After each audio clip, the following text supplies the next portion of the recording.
Let's walk through how to delete different items, starting with rich media in the Q and A editor. Find your image on the right panel.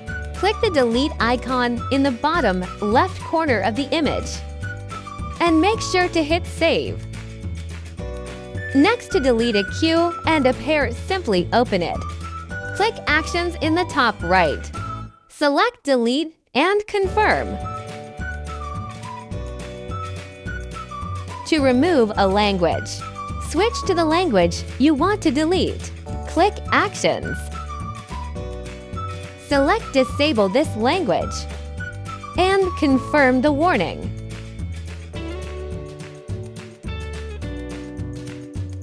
Finally, to delete a character, go to the Character Selection page. Click the menu on the top right of the character card. Choose Remove and confirm your choice.